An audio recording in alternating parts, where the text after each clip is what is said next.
The issue with doing a review on another trio other than Resin, Veno, and Tayson is that you've got this warped perception of what really, really good W King is, because you've actually watched probably the best W King team in the world. So we're going to watch Andalex, Snazy, and Xweez here. See if there's anything different that we can pick up that they might do versus what we've seen when we've been reviewing Resin, Tayson. But the Uncommon Believers Beach here, so they're going to be looking to farm up as fast as they can and then probably get to W King pretty quickly. One of the main differences is honestly Resin's team don't take this long to loot.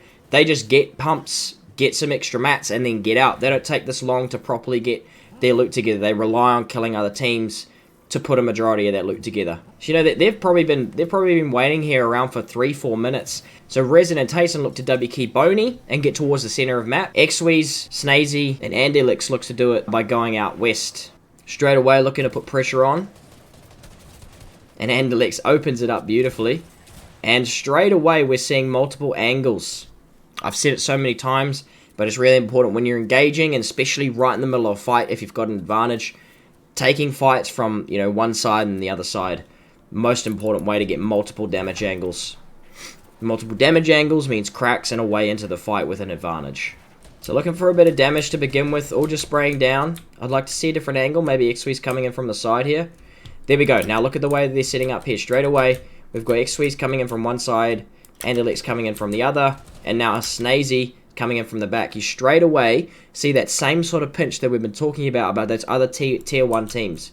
Straight away, this team is immediately on the back foot with multiple damage angles coming at them. In the most simple way, these guys have already put the guys under so much pressure.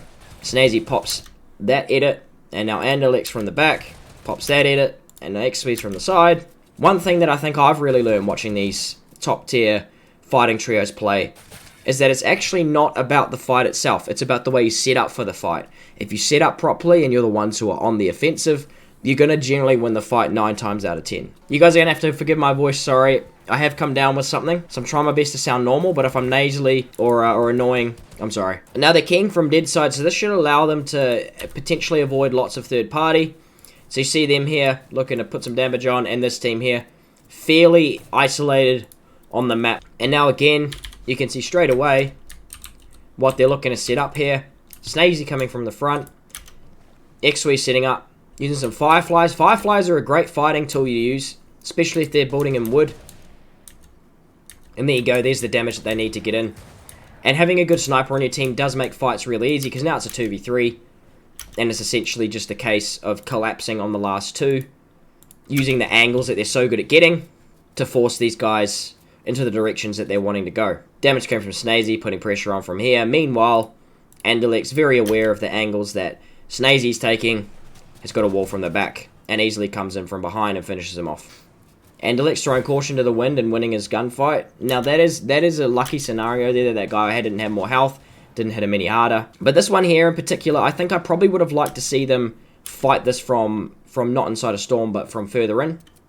Because if you look at map here, there's a decent amount of way to go, and they could have easily set up on edge here, held the team that they just fought and killed, and also look to hold these guys here out of zone as well.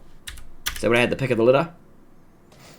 Probably would have been a little bit more effective because they've wasted a fair few mats, and they're probably going to tank a bit of damage from storm as well. But yeah, that one in particular, I probably would have liked to see them set up in zone. Basically, where this fight's going on here, if they were already set up on this hut, they would have been able to third party the winner of the fight that they just took, and then also third party this fight that they're getting in on right now. And they would have been able to do that in a much safer way.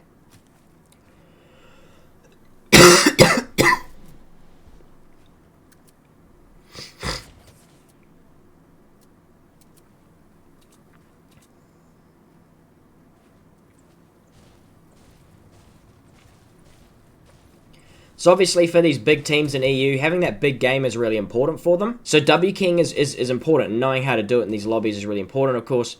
But doing it in the right times and in the right ways is, I think, just as important. So I've seen they've set themselves up for fights well. It's just about making sure the fights that they're taking are the right ones. So they basically pull half-half. Andalex, Snazy, already making a move. They can look to get something a half-half. Now this is something that you see a lot of EU teams do, is come right into the center and control a bunch of space. If you come in here with a full tarp and you got, you feel like you want to refresh and you control all of this area here. If you control all the space, this is generally the spot that a lot of teams like to rotate into. Most of these teams here will come right in along the sides and look to box up somewhere on axis, because it's pretty well known at this point that if you're on one of these axis points and utilize dead side fairly easily, moving into first moving. These areas here are also a hotbed for just general activity through half-half, so they're really easy places to find refreshes. So the good teams, a lot of the time, will expend a few mats to try and get some more. So it's like a risk versus reward sort of scenario. By controlling all of the space here, if a team looks to walk in like this team over here and they want to try and reuse builds, if they look back, they know that they own all of them and they could potentially find refreshes. However, they're not doing that. They're just looking for a fight where they know that there are people. If you sort of come towards this area here, you know that there's going to be lots of people. Getting initial damage, finding the first kill, and then isolating the last two players. And now here's exactly what I was talking about. Knowing that they own all this space here, looking back and trying to find the refreshers from all of those people, making the rotation and right on the edge of fourth zone. So here he is, still looking. All of these guys have to rotate into this way. So he knows that he's got some free shots here as he does tank a shot. But Snazy's going to do the exact same thing. So this is a really nice way that you can look for a refresh at half-half.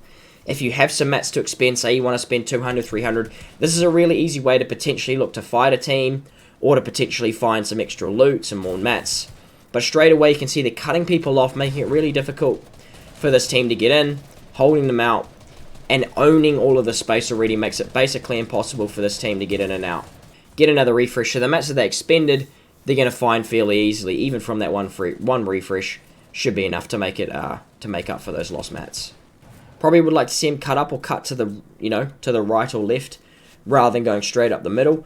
But I guess another thing is, if you're looking to play super aggressive in these sorts of scenarios, going straight up the middle is not a bad idea, because if you control lots of space in these sorts of areas, you get the opportunity to find kills like this on less talented, less aware players who don't quite understand how to play the game the same way that Snazy does. So he's finding these kills really easily, even though Anderlecht is tarping here. I'm not a huge fan of it. And now X-Squeeze has done a really good job at making sure that they've got a tarp here. Snazy and Anderlecht still doing work out front as well. It's all about claiming space. So going right up the guts here just gives them nice control, particularly in these easier lobbies. It gives them nice control over areas around them that could find easy kills in. And because they have so many mats, it's a really good idea to actually do these big, wide, expansive tarps like this. Because again, the more area they control, the more potential they have for pace control, exactly like that. So if he hasn't done that big snaking bizzle tarp and instead he's just done a tarp that goes straight ahead, he doesn't quite have the opportunity to cut that team off just like that, and they find an easy refresh. If we pop back over to Anderlecht and X-Squeeze, they're essentially using that huge tarp that they have as an opportunity to find more control than they already do, because they've already claimed so much. When you have a lot of space to begin with, those extra bits of claiming, if you have the mats, become easier and easier and easier. It's the same idea as the snowball effect that I've talked about so many times on my channel. The one kill becomes many, because you find more materials. When you have a lot of space, it becomes a lot easier to claim more space, because the kills come easier. Look at all the space they have claimed down low here. They own like 2 entire layers. And again, it's the idea of sort of that snowball effect, but also a combination of that versus just fragging out, because they obviously much more aware, know how to play late game a little bit more, and then of course confidence does come into it a bit as well.